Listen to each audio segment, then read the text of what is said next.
Bonjour Karine. Bonjour Lily Rose. Je suis très contente de te retrouver pour enregistrer un épisode sur toi, ton parcours et surtout ton expérience de mort imminente. C'est la raison pour laquelle je t'ai contactée. J'ai passé toute la journée, on peut dire, avec toi hier parce que j'ai passé la journée à lire ton livre que tu m'as gentiment envoyé avec un petit mot, avec un petit bracelet et tout que je porte sur moi. Donc déjà, merci beaucoup pour ça. Du coup, effectivement, j'ai passé la journée à voyager avec toi, ton parcours, comment ton expérience de mort imminente a un peu transformé ta vie, on peut dire, en ouvrant peut-être ton canal et en t'apportant plus de sensibilité et enfin bref, je vais pas tout spoiler, mais tu vas nous expliquer un petit peu comment ça a changé ta vie. Mais avant ça, est-ce que tu peux te présenter, nous parler un petit peu de toi, qui est-ce que tu es? Alors, je suis Karine Besselièvre, je suis de la Manche et donc je suis magnétiseuse, énergéticienne et je suis également médium. Tous ces canaux se sont ouverts, j'en suis persuadée, suite à la NDE que j'ai vécue. Ouais, et avant cette expérience, qui tu étais comme personne? Est-ce que tu étais une personne complètement différente du coup? Ouh là là, alors écoute, quand j'étais jeune, j'étais très timide, j'avais peur de tout. Et voilà, très réservée quoi. Fallait que je sois plutôt discrète, tu vois. Mais alors bizarrement, depuis toute petite, je savais que je n'étais pas comme tout le monde, que j'avais des ressentis et des perceptions que mon entourage ne percevait pas ou ne voyait pas quoi. Et j'ai grandi entre le monde terrestre, on va dire, et le monde invisible. Mmh. Et ma famille était plutôt, en fin de compte, le monde invisible, parce que c'est l'invisible qui m'a accompagnée Qui t'a guidée depuis toute petite, voilà, jusqu'à maintenant. Oui, donc t'étais déjà réceptive à ça, on va dire, avant même ton expérience. Oui, je voyais déjà des présences, j'entendais déjà des choses. Ouais. Et j'avais une hyper sensibilité quoi. C'était pas facile à vivre si tu veux. Ouais, j'imagine, oui. Puis il y a peut-être pas beaucoup de personnes avec qui tu pouvais partager tout ça. Voilà, dès que j'osais en parler, je pense que c'est les enfants qui vivent ces choses-là et qui osent en parler. Ce qui arrive en premier, c'est non, c'est pas possible, ou tu fais des caprices, ou tu veux te rendre intéressante, ou enfin voilà, on nous prend pas au sérieux quoi. Donc nous, on se dit il y a quelque chose qui va pas, donc on ferme tout. Et puis on essaye de rester dans le moule, et puis de continuer à avancer comme ça quoi. Ouais, oui, puis finalement en plus du coup on n'est plus aligné avec soi. Ben non, mais tu sais que si tu fermes et quand tu es destiné à certaines choses, ça revient vers toi. Et tu vois, par rapport à ma NDE, je parlais toujours à l'invisible et je leur disais mais ce qui serait bien pour moi, c'est naturel pour moi, je sais que c'est pas fini quoi. Je sais qu'après la mort, ça s'arrête pas net quoi, il y a autre chose. Donc faites-moi ce cadeau de vivre quelque chose ou de me montrer que voilà, je suis dans la bonne voie, la bonne direction. Et quelques temps après, donc j'ai vécu cette expérience de mort imminente et j'avais 22 ans. Ouais. Pour les personnes qui n'ont jamais entendu ce terme, parce que je pense que ça doit exister, est-ce que tu peux expliquer qu'est-ce que c'est une expérience de mort imminente avant de nous partager ce qui s'est passé pour toi? Alors, l'expérience de mort imminente, ou EMI, ou tu peux aussi l'appeler NDE en anglais, c'est une expérience que tu vis suite en général à un accident de voiture. Tu peux vivre ça pendant une opération, pendant un choc émotionnel. Tu peux vivre ça quand tu fais une méditation profonde et tu arrives à te détendre profondément, et tu peux vivre ça aussi. Tu peux vivre cette expérience il y a plein de possibilités. Après, c'est propre à chacun. Oui. Après, je sais que dans mon cas, ça ne correspond pas à tout ça. C'est-à-dire que à l'époque, ça remonte en 1999, quand j'ai eu connaissance de cette expérience et comment ça s'appelait et qu'est-ce que c'était vraiment, je me suis dit, est-ce que ce que j'ai vécu, c'est vraiment ça? Parce qu'on nous disait que c'était suite souvent à une opération. Il fallait soit que tu sois opéré et que ton cœur s'arrête de battre pour vivre cette expérience, ou que tu aies un accident grave, ou le coma aussi. Quand tu es dans le coma, tu peux vivre ça aussi. Et donc moi, j'ai juste perdu connaissance comme ça, quoi. Donc c'était suite à une prise de sang, il me semble. Ouais, c'est ça. Alors tu vois, en 1999, j'allais faire une prise de sang dans un cabinet infirmier. D'habitude, ça se passe bien, on comprenait pas pourquoi. Et là, en attendant dans la salle d'attente, j'ai commencé à me sentir, tu vois, bizarre. Je commençais à ne plus voir, à ne plus entendre. Et je sentais quelque chose de désagréable au niveau du cœur et plexus solaire, quoi. Et j'avais l'impression, j'entendais comme s'il y avait quelque chose qui était en train de se casser. C'était vraiment un truc bizarre. Et je sentais que plus ça avançait, plus ça faisait le bruit. Et je savais inconsciemment que tu basculais. Il y avait une barrière, voilà. Et on passait de l'autre côté. Et du coup, je me suis effondrée. Et j'ai perdu connaissance, voilà. Et pendant cette perte de connaissance, qui a duré en temps terrestre à peu près 10 minutes, je me suis retrouvée dans une pièce toute blanche, et puis tout était blanc. J'étais dans une pièce blanche, j'étais habillée en blanc, tout était blanc, mais un blanc, alors c'est ça qui est étonnant, c'est un blanc pur, un blanc d'une puissance phénoménale, mais ça te faisait pas mal aux yeux, quoi, tu vois, ça te dérangeait pas. T'étais dans une atmosphère très paisible, détendue, c'était génial, quoi. Et j'étais allongée comme sur un lit, si tu veux. Puis à un moment donné, je tourne ma tête sur la droite et je vois qu'il y a quelqu'un. Et c'était donc un homme d'un certain âge qui était mon guide. Ok. Et du coup, on se regarde. Et pareil, alors qu'on parle pas avec les mots, ça se fait naturellement, c'est incroyable, quoi. Tout se fait naturellement. Et je me suis mis à lui parler par télépathie, en fin de compte. Tout ce que je pensais, enfin, c'était à peine terminé qu'il recevait, quoi. C'était incroyable. Donc on avait un échange assez vif et assez fluide. Et puis je prenais. Et puis je lui dis, mais je suis trop bien ici, quoi. Je dis, avec tout ce que je suis en train de vivre sur la terre, c'est vraiment pas facile. Là, je crois que j'ai trouvé l'endroit. Je reste là, quoi. Je suis trop bien. Je pose mes valises, je m'installe là. Ah ouais, je reste là. Je suis trop bien. Puis t'as une sensation et une sensation de bien-être et un sentiment d'amour si puissant. Enfin, t'es entouré, t'es englobé. C'est magique, quoi. C'est les mots qu'on a sont réducteurs par rapport à l'expérience que tu vis. Ça peut juste donner, enfin, vous aider à imaginer les choses, mais en réalité, tu le vis en puissance 1000, quoi. Ouais. Et donc, je prenais tout ce qu'il me disait, mais sur le coup, ça tiltait, ça me parlait. Je lui dis, mais c'est trop bien, c'est trop intéressant, quoi. Bon. Puis à un moment donné, tu sais, j'ai bien vu que son regard changeait. Et tu sais, moi, j'ai essayé comme je pouvais, mais tout est énergie là-haut, donc tu peux pas te retenir physiquement. J'ai essayé de me retenir en disant non, c'est bon, je reste, je m'accroche, quoi. Et je le vois avec ses yeux, parce que ça se fait beaucoup, voilà, on se regarde, les transmissions de pensée, et là, il me dit non, t'as pas fini ta mission sur Terre, on a besoin de toi, tu vas repartir, quoi. Alors moi, c'était non, non, je veux pas. Non, je suis bien là. Moi, je reste. Et on décide pas. Et je le savais sur le coup que je pouvais pas contrôler ça. Et je me suis dit bon bah j'ai même pas eu le temps. Ça va tellement vite qu'en quelques secondes, je me suis retrouvée dans mon corps, quoi. Mmh. Mais il faut savoir aussi que quand quand j'ai vécu mon expérience et que j'étais avec mon guide, j'entendais ce qui se passait. Je ne voyais pas ce qui se passait dans le cabinet, mais j'entendais tout ce qui se passait dans le cabinet. Ok. Et j'entendais les infirmières qui essayaient de me faire revenir à moi-même, voilà. Et je disais à mon guide, mais faut qu'ils arrêtent de parler, quoi. Ils vont faire des interférences, quoi. C'est bon, ils peuvent pas se taire. C'est bon, je suis bien, quoi.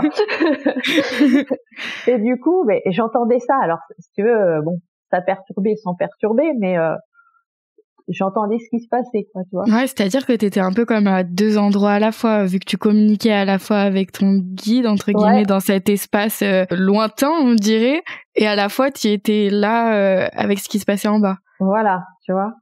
Et quand tu es revenu, par contre, c'est pas drôle. Parce que quand tu réintègres ton corps, tu pars d'un lieu, je vais dire ça comme ça, tu pars d'un lieu où c'est énergie, que de l'énergie, et puis des énergies merveilleuses, quoi. C'est de l'amour, t'es entouré, t'es dans le bien-être, c'est magique. Et tu retournes dans la matière. Et quand tu retournes dans la matière, t'as ton corps qui est là, et t'as les énergies de la terre qui sont plus lourdes. Donc t'as quand même un choc. Ouais. Tu vois, t'as un choc et tu mets plusieurs semaines à t'en remettre. Parce que je me souviens, ça c'est un truc que je me souviens, c'est que j'ai vécu pendant plusieurs semaines une fatigue intense, mais un épuisement, tu vois. Je l'ai vécu comme un épuisement. Tout me coûtait après. Tout était difficile. Parce que t'étais dans un espace où tout était facile, c'est ça, entre guillemets? Voilà, facile, libre, élevé quelque part, lumineux, et tu retombes dans la matière et dans le terrestre qui est plus lourd, quoi. Donc il faut que ton corps, enfin ton esprit, il rééquilibre tout ça, quoi. Ouais. Ça fait un gros changement. Et du coup, si tu veux, j'étais partagée entre ouais, génial, je l'ai vécu mon expérience. Bon, j'ai mes confirmations. Ouais, je sais qu'il y a autre chose, c'est génial. Puis de l'autre côté, tu te dis ouais, mais qu'est-ce que c'est? Est-ce que je peux en parler?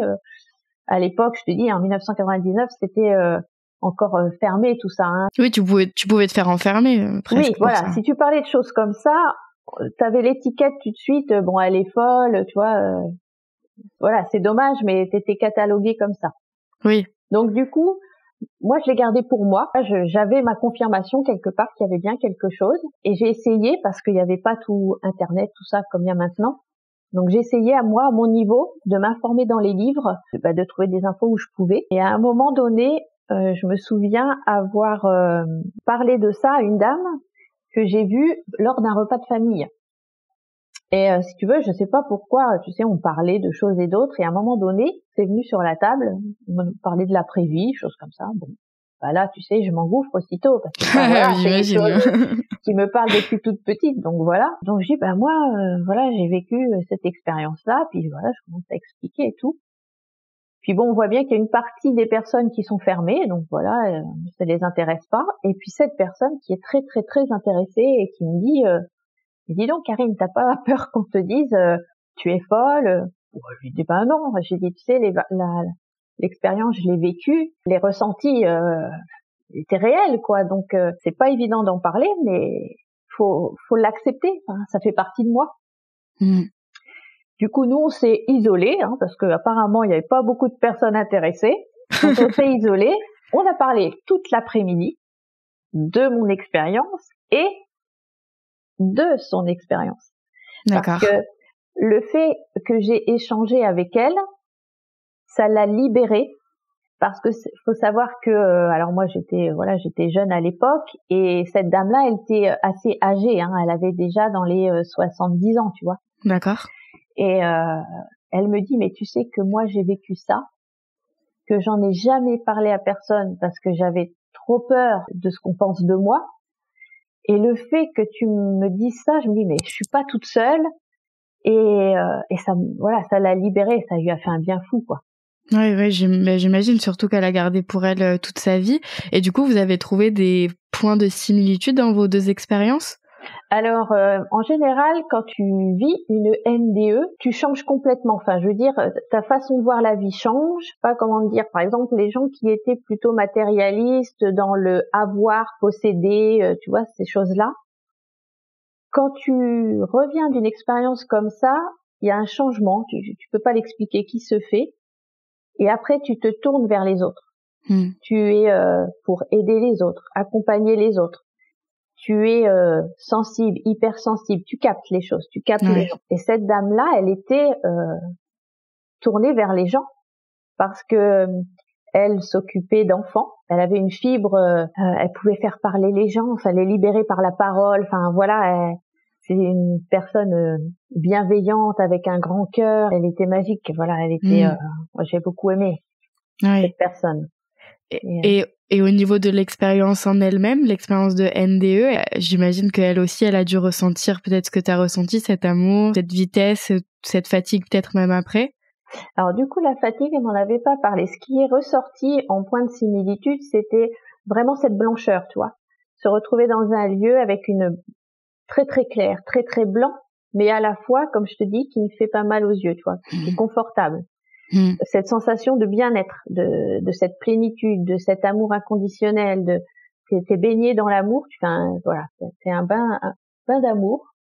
Ça, c'est des choses qui reviennent aussi. Après, elle n'a pas vu de guide ou autre. Après, comme je te dis, ça remonte un petit peu. Mais quand je lui racontais mon histoire, mon expérience, elle se retrouvait dans tout ça, quoi, en fin de compte. Ouais. Non, mais c'est une belle histoire. Puis après, j'imagine que chaque NDE est unique et en fonction de chacun, il va se passer des choses différentes. Et du coup, pour toi, qu'est-ce qui a changé dans ta perception de la vie après cette expérience? Alors, du coup, moi, j'étais déjà ouverte à tout ça. Ouais. Donc, le fait d'avoir vécu l'expérience m'a confortée de continuer mon chemin sur cette voie-là. Donc, du coup, je me suis beaucoup documentée, comme je t'ai dit. Et cette dame m'a fait découvrir l'ouvrage du docteur Raymond Moody, La vie après la vie. Et c'est dans cet ouvrage que j'ai pu voir que, effectivement, il n'y avait pas que pendant les opérations, ni que pendant les accidents que tu pouvais vivre ça. Oui. Et donc, ce que j'avais vécu, dans les circonstances que je l'avais vécu, ça correspondait. Donc, je pouvais valider que c'était une NDE. Voilà. J'ai continué mon chemin, si tu veux. Moi, la visible était avec moi. C'était naturel. Donc, j'ai continué mon chemin. C'était un peu compliqué parce que, comme je te dis, j'étais timide, manque de confiance en soi, enfin, tout ce que tu veux, toi, le bagage. Mais voilà, j'ai continué. J'ai été voir beaucoup de conférences, beaucoup de documentation dans les livres, énormément de livres, que ce soit en médiumnité, que ce soit en soins énergétiques, en divers domaines, en l'ésotérique et tout ça. Ce qui se passait aussi, c'est que des fois, tu vas chercher à l'extérieur ce qu'il y a à l'intérieur, ce que tu as déjà, ou ce que tu sais déjà. Et ça, tu vois, j'allais voir des conférences, ça validait si tu veux à chaque fois, ça validait. Puis des fois, tu peux faire des expériences aussi. Donc tu dis, bah tiens, pourquoi pas, ou on va essayer. Mais tu sais déjà tout. Tout ce qu'on te dit, tu le sais déjà. Donc je me suis dit, bah je peux pas apprendre puisque je sais déjà. Et donc au fur et à mesure, tu prends confiance en toi, tu te fies à toi et tu prends des choses qui te parlent, que ce soit dans les livres, que ce soit lorsque tu rencontres des personnes, et tu fais ton petit truc à toi. Ouais, tu viens piocher un peu partout. Voilà, tu fais ton petit univers à toi, et tu t'aperçois que quand tu arrives à t'écouter, à suivre ton intuition, il n'y a pas de hasard. Le hasard, il n'existe pas. Tu es guidé vers telle personne, tu es guidé vers tel livre, tu vois. Et du coup, ma vie, c'est ça, quoi. J'ai été guidée, j'ai fait au fur et à mesure, et j'ai ouvert mes canaux. Ouais. Pour, tu vois, donc ça a bien débloqué les choses, parce que ce qui s'est débloqué chez moi en premier, c'est tout ce qui est soins. Tu vois, les soins énergétiques. Et ça, c'est pareil, quand tu sais que tu as quelque chose, que tu peux faire quelque chose pour soulager les autres, mais pareil, tu sais pas quel nom mettre dessus, tu sais pas si c'est vraiment ça, enfin tu vois, tu doutes beaucoup, quoi. Ma vie, c'est ça, moi. Ma vie, c'est peur, doute. Peur, doute. Tu vois que mais ça. C'est bien parce que du coup, tu as des belles confirmations au final de par l'univers, donc c'est chouette. Ouais. Je t'ai soulevé un point important concernant les NDE ou EMI, c'est que toi, tu l'as fait effectivement pendant une prise de sang et t'es tombé dans les pommes. Et c'est quelque chose, je l'ai lu ou tu l'avais dit dans la vidéo que j'avais regardée de toi, c'est dans le livre La vie après la vie que tu as découvert qu'effectivement c'était pas contrairement aux idées reçues que pendant des chocs lourds que ça pouvait arriver. Voilà, c'est là que quand tu fais des méditations profondes, ça peut t'arriver. Alors après, il faut savoir que quand j'ai fait la mienne, j'avais 22 ans. Et il faut savoir que 2 ans après, j'ai été opérée à cœur ouvert. Oui. Parce que je ne le savais pas quand j'ai fait ma NDE, mais j'avais une malformation cardiaque, donc depuis ma naissance. Donc est-ce qu'il y a eu un bug à ce moment-là? Mais tu vois, 2 ans après, j'ai été Et à ce moment-là, t'as pas fait de EMI? Alors voilà. Alors moi j'étais super. Là je me fais opérer. C'est l'occasion. Je me fais opérer, donc c'est bon, je vais les revoir. Alors je demandais, là il faut que je revive un truc, faut que je vous vois, faut que j'ai la suite, quoi. Deuxième épisode. Voilà. Oh la déception. Je me suis fait opérer plusieurs fois depuis la NDE et jamais je n'ai revécu une expérience comme ça, jamais.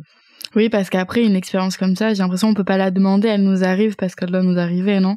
Voilà, c'est ça. Je me dis, il n'y a pas de hasard, ça arrive quand ça doit, au moment où il faut, quoi. Et ce que j'ai oublié de te dire aussi, c'est que quand j'étais avec mon guide, on avait une communication assez fluide, puis assez dense, assez riche. Par contre, quand je suis revenue, frustration totale.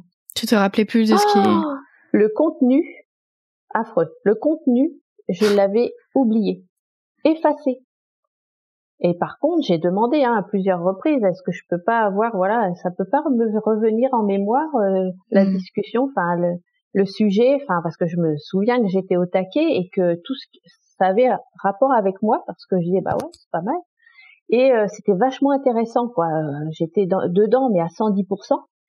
Et quand je suis revenue, mais le blanc total quoi. Ouais. Donc ça, je sais pas si d'autres expérienceurs, parce que c'est comme ça qu'on nous appelle, ont eu pareil la même chose que moi quoi. Ouais. La page blanche. Mais ça c'est un mystère quoi. Ouais, c'est comme si c'était, après c'est peut-être dans ton inconscient quelque part, mais le conscient voilà, peut-être. Ouais, je pense. Il bloque. Je pense. Ouais. Mais non mais ouais, je comprends, j'imagine cette frustration. Ah bah oui. Mais bon, c'est comme ça. Enfin, je sais que tout a une raison d'être. Ouais. Et il faut prendre les choses, tu vois, simplement. Faut être fluide, faut prendre les choses comme ça et faut pas chercher à analyser et comprendre, tu vois. Ouais. Et du coup, pour s'il y a une chose que tu devais retenir de cette expérience, qu'est-ce que ce serait? Tu veux dire pour le ressenti, le vécu? Oui, ouais, une chose que ça t'a apporté, que ça t'a permis de comprendre, que tu devrais transmettre pour en parler aux gens. Qu'est-ce que ce serait, un message peut-être? Je sais que moi, ça a permis d'ouvrir tout. Tout ce que je gardais en moi, ça a permis de développer tout le potentiel, tous les dons que j'avais en moi. Et donc, si j'avais un message à passer, c'est que tous ceux qui ont vécu une ENDE, faut surtout pas qu'ils aient peur d'en parler, il faut qu'ils échangent, surtout que maintenant, avec tout ce qui est mis à notre disposition, on a beaucoup d'outils. Il faut pas hésiter à en parler, c'est enrichissant. Et puis voilà, ça libère. Et derrière, ils ont un chemin à faire, ils ont une mission à faire. Voilà, c'est être plus vers l'humain, plus vers l'échange, plus vers le bien-être. Parce que tu vois, moi, tout ce que j'ai appris, que ce soit dans les soins, que ce soit dans la médiumnité, enfin tout ce qui s'est ouvert à moi, c'est dirigé vers les autres. Voilà, tout ce que j'ai là, je le mets au service, voilà, de tous ceux qui ont besoin. Ouais, donc, qui sont autour de toi. Voilà.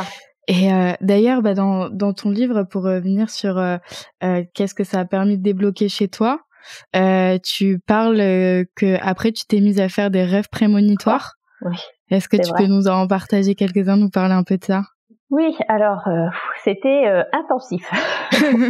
Donc après cette expérience et la grande fatigue, la grosse fatigue qui arrivait derrière, toutes les nuits, c'est pas une fois de temps en temps, c'était toutes les nuits, je rêvais, mais voilà, rêve prémonitoire. Donc je disais à mon mari le matin, bon bah écoute, là j'ai rêvé ça, tu verras bien, tu prends, tu laisses. Et les deux petites histoires qui m'ont beaucoup marquée, puis il y en a une, ça concerne mon mari, parce que je rêvais, j'ai eu l'info, on va dire, la nuit, que mon mari aurait un accident. Donc là, la peur, ça revient. Donc là, dans l'info, c'était mon mari va trop vite. Je vois parfaitement tout, les détails. La route, l'endroit, je vois qu'on lui coupe la route, qu'on vient bien du côté droit, que la personne est seule dans son véhicule. À l'époque, là je peux pas te dire la couleur, mais à l'époque j'avais la couleur du véhicule, enfin j'avais des détails incroyables. Et je dis à mon mari, bah voilà, j'ai rêvé que tu allais avoir un accident, donc fais attention, voilà, sois prudent. Mais je pensais, moi, que ça allait être dans plusieurs semaines, tu vois. Et le matin même, en allant au travail, il s'est rappelé de ce que je lui ai dit. Donc, il a roulé moins vite, Il faisait attention sur sa droite, parce qu'il disait ça vient de la droite, donc on fait attention. Et effectivement, on lui a coupé la route. La personne était bien seule dans le véhicule, la couleur correspondait, la personne était bien seule, et il m'a dit, par contre, tu m'aurais pas prévenu, j'aurais été à ma, entre guillemets, vitesse normale, il y avait un impact, effectivement. Et ce que j'avais vu, moi, dans le rêve, c'est que la voiture, elle était en 1000 morceaux. C'était un choc tellement puissant que la voiture, elle était méconnaissable, quoi. Donc, tu vois, j'ai eu ça. Après, j'ai eu plein de petites choses. Hein. Entre deux, j'ai perdu mon chat, par exemple, tu vois. Et la nuit, je voyais d'où il venait, tu vois, qui revenait sur le chemin, nanana. Et le lendemain matin, il était là. Alors que ça faisait ah d'accord, tu l'avais perdu. J'ai cru qu'il était décédé. Non, tu l'as perdu. Il était perdu physiquement. D'accord. Il était parti en balade mais plus d'un mois, tu vois. Et c'était jamais arrivé, quoi. Ouais. Je dis alors, c'est bizarre. Et puis bon, les jours passent jusqu'à cette nuit-là où je vois mon chat arriver, tac tac tac, qu'il était en bonne santé, que ça allait, truc. Et le matin même, le chat était là. Était de retour. Était rentré, tu vois, des petits trucs comme ça. Et oui. Vas-y. Oui, non, je disais d'ailleurs, ce qui est drôle, c'est que dans ton livre, tu fais des traits d'humour en disant que ils vont pas donner évidemment des trucs du style les numéros du loto ou des choses comme ça. Non, non, ça non, faut pas. Non. C'est des petites choses, mais ça t'interpelle, quoi. Ouais. Parce que tu vois, il y avait cette histoire-là, mais bon, j'ai plusieurs chats, moi. Je suis Madame Chat. Là, j'en ai 7 actuellement, pour te dire. Oui. C'est bien. Ils absorbent, comme tu le disais, ils absorbent l'énergie négative. Fabrice Ruiz, sur la géobiologie aussi, ils disent que les chats ont tendance à absorber l'énergie négative d'un lieu, etc. Voilà, ils absorbent tout ce qui est négatif au niveau du lieu, mais même au niveau des personnes. Oui. Donc je pense, tu vois, qu'ils purifient. Et comme moi, tu vois, quand on est ouvert à tout ça, il faut nettoyer, il faut purifier. Ça doit être très pur, du coup, avec cette chat. Ouais. Et il y avait une autre histoire avec les chats. Donc là, ça avait mis plusieurs mois. Hein. Donc un de mes chats avait disparu, voilà, du jour au lendemain, pendant plusieurs mois. Donc je me suis dit, il est mort, ou enfin voilà.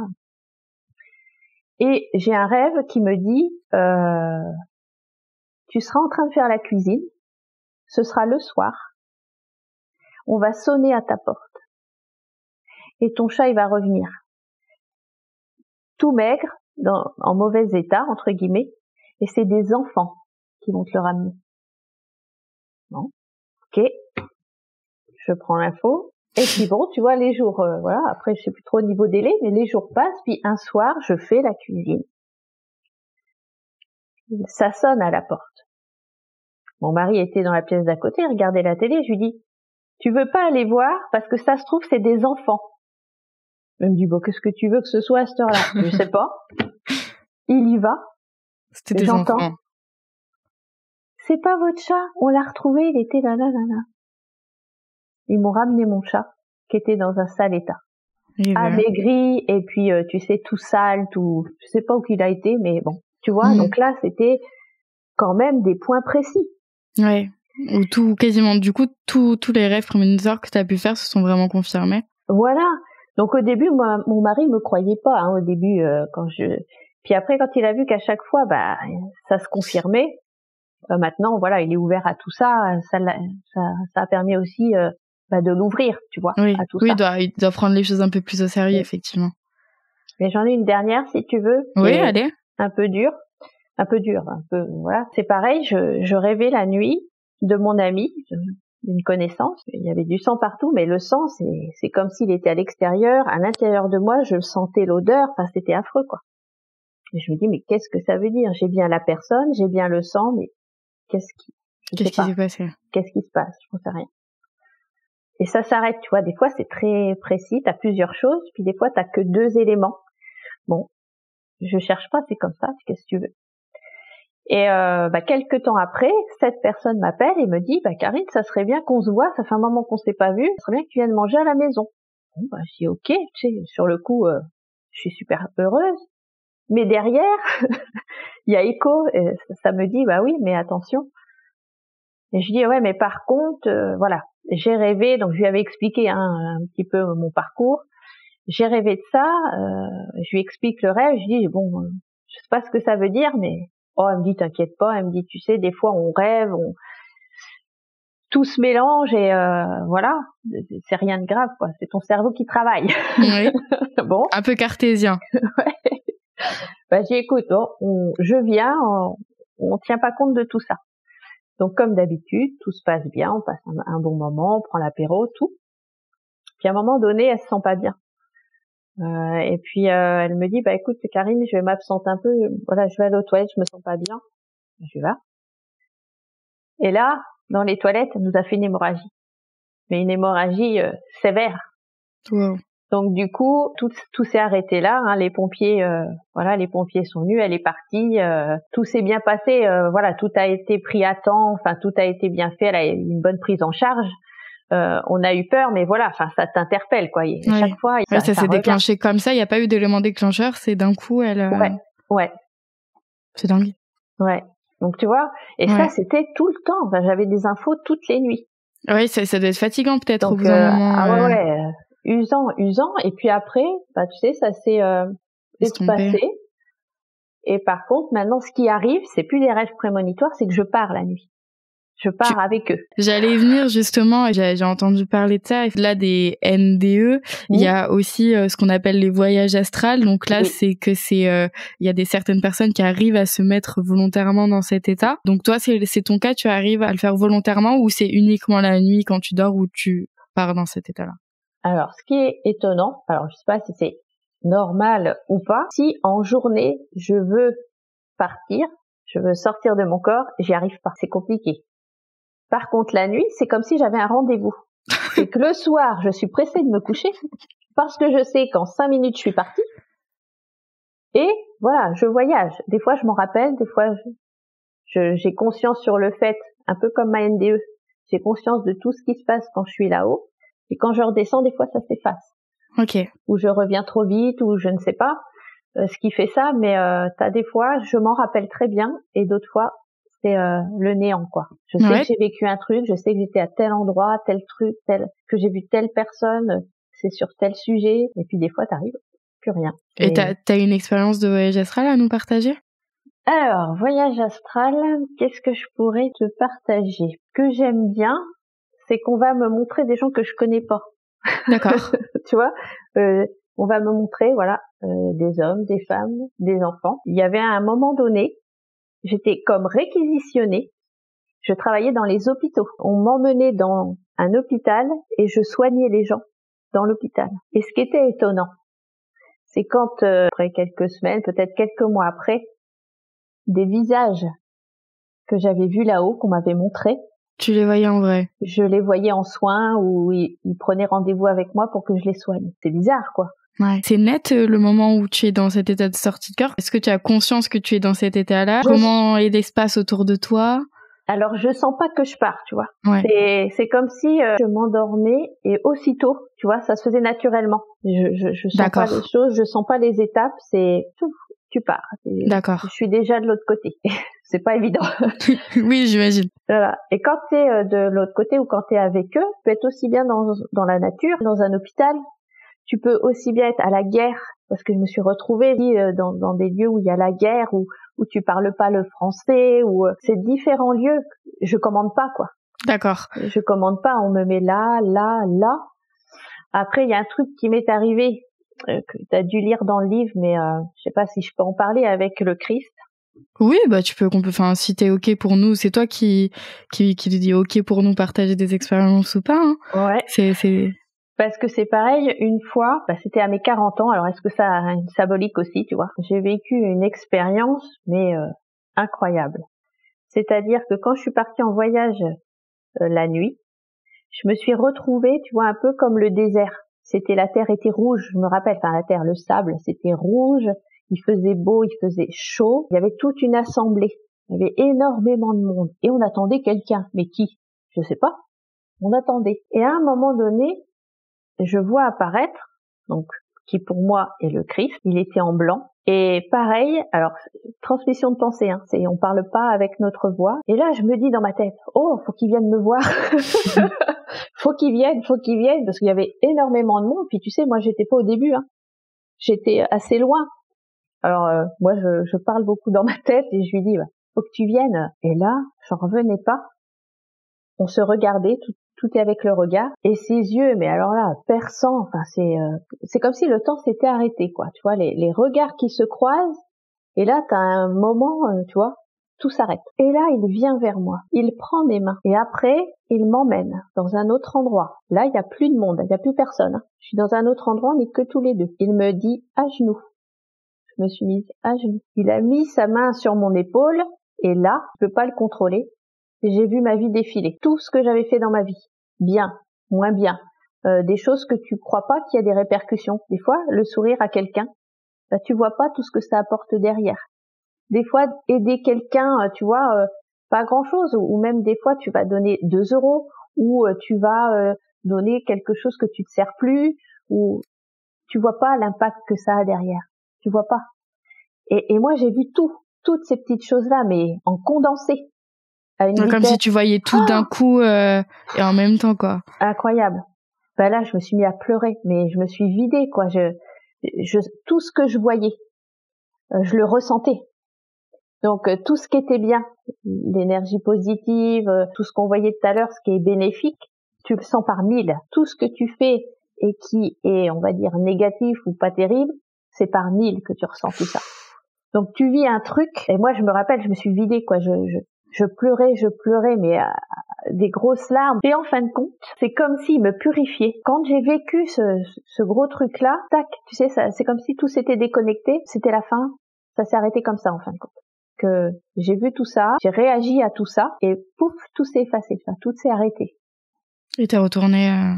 Et je suis revenue. Enfin, je suis revenue. T'es revenue. Oui, non, j'imagine. Ouais, t'es rentrée dans ton corps, quoi. Voilà, je suis revenue. Mais c'est faut le vivre. C'est des choses, tu vois, je peux essayer de vous expliquer, de vous dire avec des mots, mais tout ce que tu ressens, le ressenti et ce qui se passe dans ton cœur, parce que c'est des vibrations, tout est là, c'est magique, quoi. Alors pourquoi j'ai vécu cette expérience-là, à ce moment-là? Pareil, j'ai jamais revu, hein. Je demande à avoir la suite ou avoir autre chose, mais non, je l'ai vu à mes 40 ans, point, tu vois. Ouais. Oui, bah ça fait quand même deux jolis épisodes quand même assez sympas en termes à vivre, tu sais, c'est intense. Ouais. Ça, du coup, ça t'a permis de comprendre d'autant plus certaines choses, non, par rapport aux donner-recevoir, aux énergies, aux intentions. Si tu veux, ma NDE, tu vois, j'avais 22 ans. Après, bon, il y a eu tous ces rêves prémonitoires. J'ai continué mon parcours. À mes 40 ans, il m'arrive cette expérience-là. Je pense qu'on nous donne des petites choses pour nous maintenir sur le chemin, tu vois. De dire, tu vois, là, t'es bien positionné, tu continues, tu restes là, voilà, t'es bien. Et ouais, il y a 40 ans, donc moi, ça fait 6 ans maintenant. Au niveau du soin, quand il a pris mes mains, j'ai tout de suite pensé à ça. Il faut savoir que à partir de mes 40 ans, tout ce qui était soins, ça s'est intensifié. Parce que maintenant, si tu veux, je vais faire des soins dans les hôpitaux. D'accord. J'accompagne beaucoup de personnes en chimiothérapie, en rayon, tu vois, pour que le corps, tu vois, le préserver, pas l'abîmer, tu vois, les aider à mieux vivre cette période. Mieux vivre, et puis éviter les effets secondaires.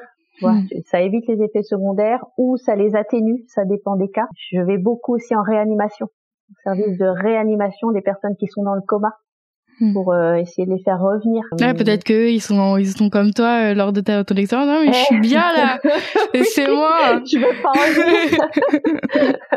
Mais je leur parle, tu vois, je leur parle.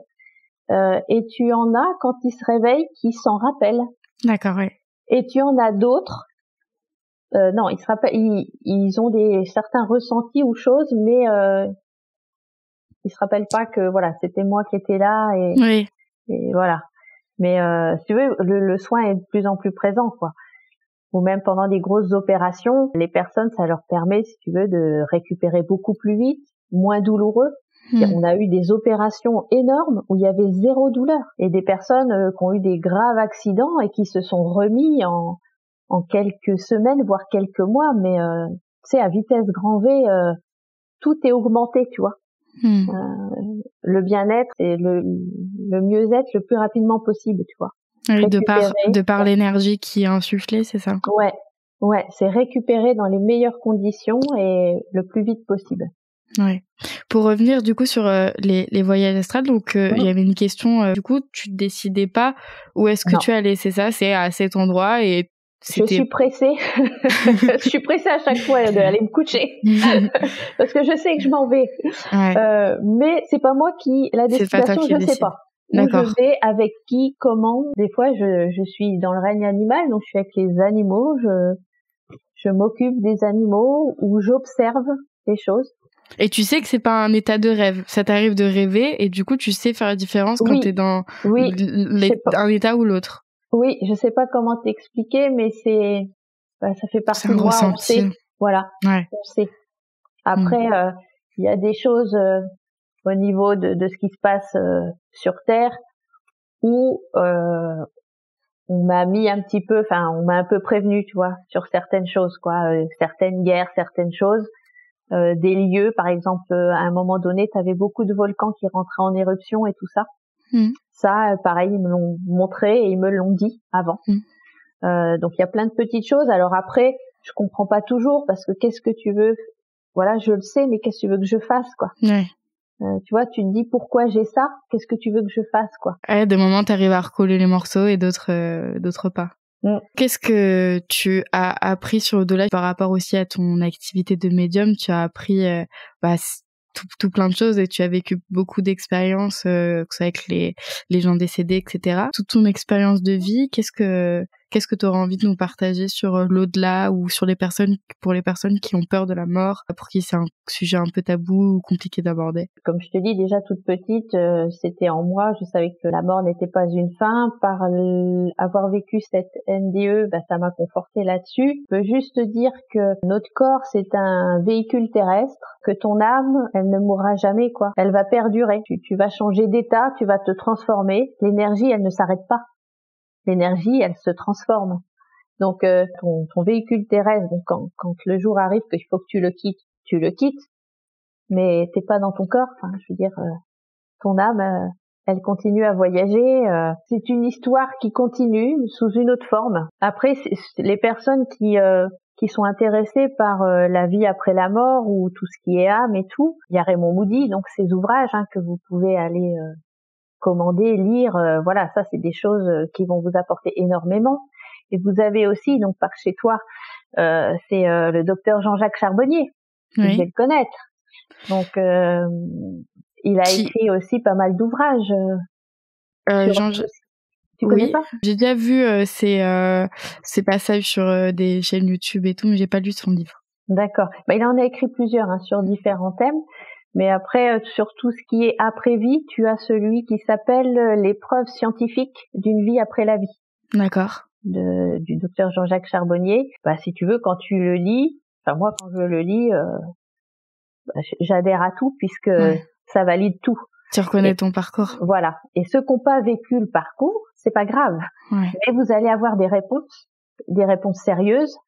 Voilà, dans des ouvrages comme ça, quoi. Faut faire attention aussi à ce que tu lis, faut aller vers des personnes reconnues un peu, tu vois. Ouais.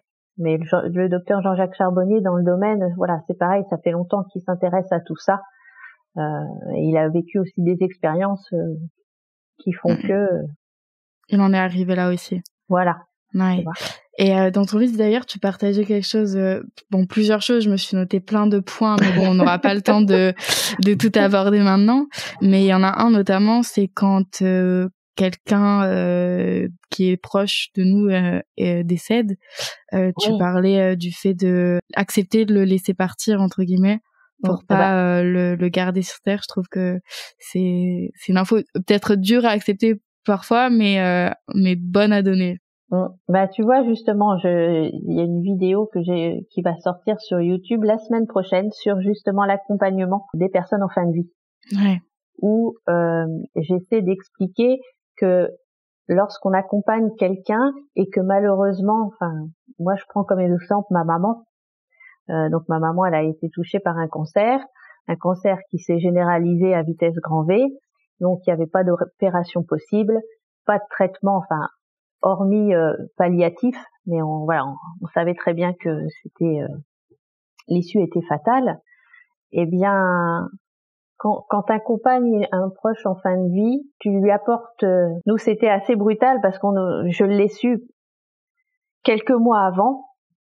Et quand les médecins nous ont appelés pour nous dire, écoutez, profitez de votre maman parce que elle va pas passer Noël. Donc tu vois, Noël c'était un mois après. Hein. Et là, tu vois, je me suis dit, allez, hop, ok, on va faire tout ce qu'il faut. Donc je l'ai emmenée partout.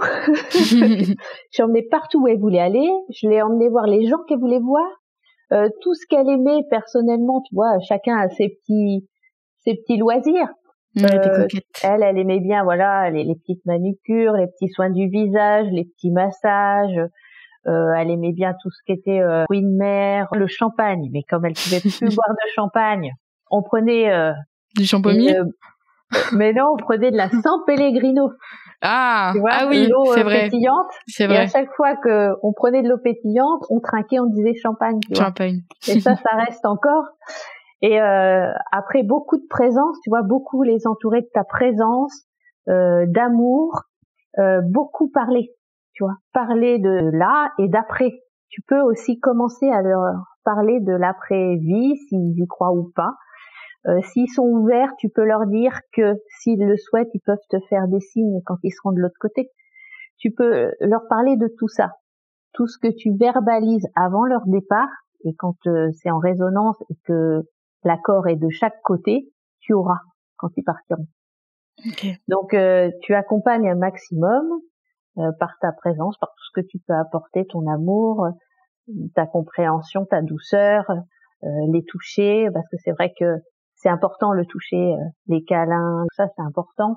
Quand le moment arrive, donc moi je savais un peu les étapes, je savais à quel moment ça allait se dégrader, parce que comme je l'accompagnais avec les soins, on a pu la garder avec nous 6 mois de plus. Voilà, elle devait partir en décembre, elle est partie en juillet. Elle est partie dans les meilleures conditions possibles. Parce que les médecins m'avaient dit, vu comment le corps est pris, elle devrait souffrir atrocement, rester dans son lit, ne pas pouvoir se déplacer. Et il faut savoir que les douleurs, c'était vraiment pas grand-chose par rapport à ce qu'elle aurait dû avoir. Et elle a pu se déplacer jusqu'à peu près 1 semaine avant son départ. Donc tu vois le truc. Et quand après j'ai eu l'info que ça y est là maintenant, on sait que c'est imminent, elle va partir. Eh bien là, il faut leur dire verbalement. Ou si vous pouvez pas leur dire que c'est trop dur pour vous de le dire verbalement, vous le dites dans votre tête. Mais vous prenez la main ou voilà, faites comme vous le sentez. Bon, moi c'est beaucoup les mains, hein, donc c'est avec les mains. Et vous leur dites dans votre tête que, écoute, là, si ton chemin si tu arrives au bout du chemin, tu as l'autorisation de partir. Tu as l'autorisation de retourner quelque part d'où tu viens. Et le fait de leur donner cette autorisation-là, ça les aide à partir. Autrement, ils vont tenir, parce qu'ils veulent pas quitter ce qu'ils aiment. Et ça peut être dans des souffrances. Des fois, j'ai vu une personne qui attendait que ses 4 enfants soient là pour partir. Donc le cœur s'est arrêté, mais et on arrivait à le réanimer jusqu'à ce que tout le monde soit là. Tout le monde soit là. Et une fois que tout le monde a été là, pouf, c'est fini. C'est parti. Voilà. Ça met des frissons. Donc tu vois, c'est important de leur dire. Mais c'est pas fini, donc faut pas être triste, faut les accompagner dans les meilleures conditions possibles. Tu le fais pour toi, tu le fais pour eux, et derrière ça continuera. Tu pourras avoir des signes, tu pourras avoir des clins d'œil, des petites choses.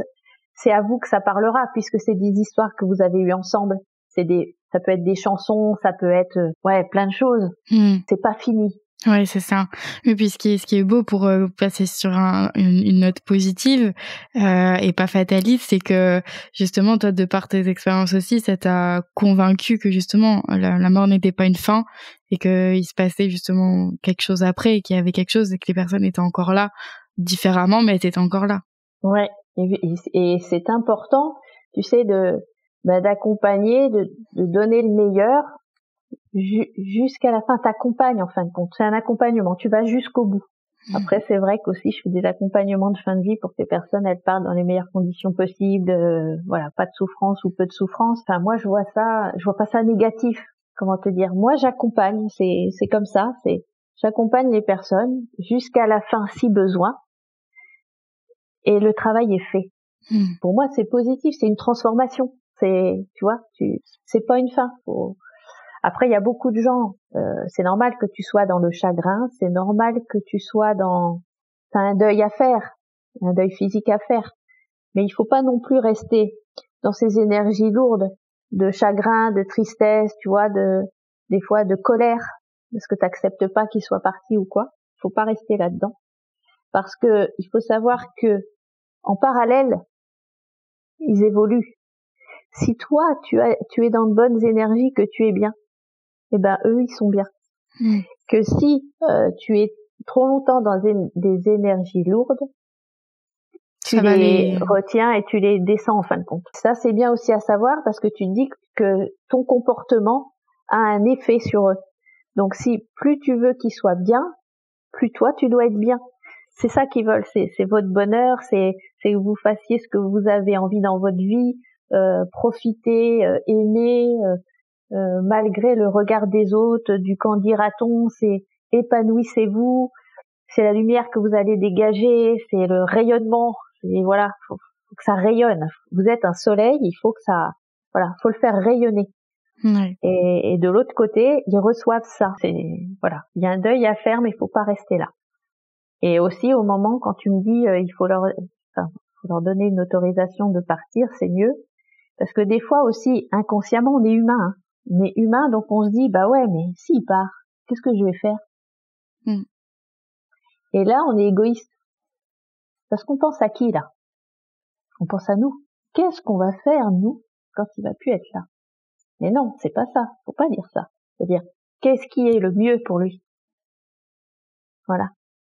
Moi, je gérerai, pas de souci. C'est qu'est-ce qui est mieux pour lui? Et lui, ben voilà, si le chemin, si c'est la fin du chemin, faut lui donner l'autorisation et dire, bah vas-y, c'est bon, merci d'avoir partagé un bout de chemin de vie avec moi, et de toute façon, on se reverra. Voilà, c'est pas fini. Tu sais, moi, je sais que quand je vais partir, c'est pas tout de suite. Tu vas retrouver du beau monde. Maman, elle m'attend, tu vois. Ouais, avec du champagne. Prévu, tu vois. Champagne, gueuleton, tout ce que tu veux. Ouais, non, c'est beau. C'est beau, puis ça envoie plein, ouais, de l'espoir, j'ai envie de dire. C'est pas une fin, quoi.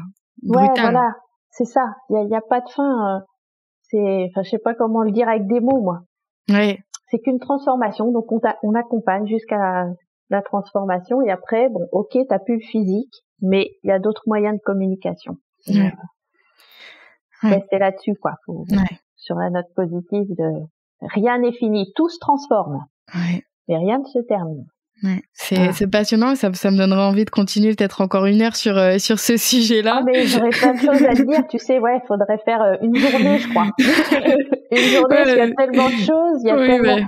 Puis des fois, tu sais, tu parles de certaines choses, il y a d'autres trucs qui s'effacent, et puis après, hop, ça revient. Donc, oui, il y a plein de petites histoires qui pourraient, même sur les signes des défunts et tout ça, enfin... J'ai tellement vécu de choses que, ouais. Ça pourrait faire l'objet d'un autre épisode, effectivement. Ah ouais, c'est vaste, c'est vaste. Mais en tout cas, merci beaucoup pour ce partage d'expérience. Tu nous as déjà donné quelques livres, c'est une question que j'aime bien poser. Donc tu nous en as donné quelques-uns. Est-ce qu'il y a peut-être des films ou des documentaires peut-être sur tu as Faux départ. Je sais pas si tu connais Faux départ de Sonia Berkala. D'accord, je sais. Je trouverai. Je mettrai dans la description. Donc ça, c'est pareil, ça parle des NDE et c'est un documentaire. Ok. Voilà. Donc ça peut être intéressant aussi. Ouais, il y a aussi, je te l'avais envoyé En conscience de Tistria, c'est sur YouTube. Pour les personnes qui veulent aller en plus en profondeur, moi, c'est un documentaire que j'adore. Honnêtement, Alors, ouais, ça remet vraiment du baume au cœur et ça envoie beaucoup d'énergie, de bonne énergie. Eh bien, tu vois, je l'ai regardé le documentaire, hein. Et il me semble que je l'avais vu il y a un certain temps, mais ça me l'a remis en mémoire. Et c'est vrai que tout ce qu'ils font, enfin tout ce que cette chaîne fait, comme toi tu fais, tout ce que tu fais sur ta chaîne, bah ça envoie des choses positives et ça t'informe. Tu as l'information, t'es dans le bien-être, t'es dans la bienveillance, t'es dans le mieux vivre, avoir les outils nécessaires pour avancer dans la vie dans les meilleures conditions possibles. Tu es comme ça aussi. Enfin, ce que tu fais, c'est comme eux et c'est vraiment intéressant, quoi. Et heureusement que vous êtes là parce que c'est hyper important, quoi. Merci beaucoup, Karine. Ce que tu fais, c'est bien, faut continuer. Merci, bah c'est l'idée, on va continuer le plus longtemps possible. Là. Oui, là, c'est que le début, effectivement. Ça va. On se rappelle dans quelques années et on fera le point alors. Ouais. Oh, mais sans souci. Avec grand plaisir, super. Bah, écoute, j'ai une dernière question que j'utilise pour clôturer mon épisode. C'est pour toi, c'est quoi une thérapie? Une thérapie. Qu'est-ce que pour moi une thérapie? Une terre heureuse. Ben voilà, c'est vivre, profiter de la vie, être dans les énergies négatives, évoluer, te nourrir de tout ce que tu peux autour de toi pour t'épanouir, tu vois. On est sur Terre, pas pour subir les choses. Tu dois avancer, te construire, et puis avoir une philosophie de vie aussi, tu vois, positive, bienveillante, dans le respect de chacun. Mais c'est voilà la positive attitude, quoi. Pour moi, c'est ça, c'est vivre les uns avec les autres en toute bienveillance et en s'aidant les uns les autres dans le respect, comme je dis, de chacun. On évolue, voilà. Ouais, on évolue ensemble. Super. Merci beaucoup, Karine. C'était un plaisir de t'écouter. J'espère que vous avez passé vous aussi un bon moment autant que moi. Moi, j'ai adoré en tout cas. Au revoir. Merci beaucoup.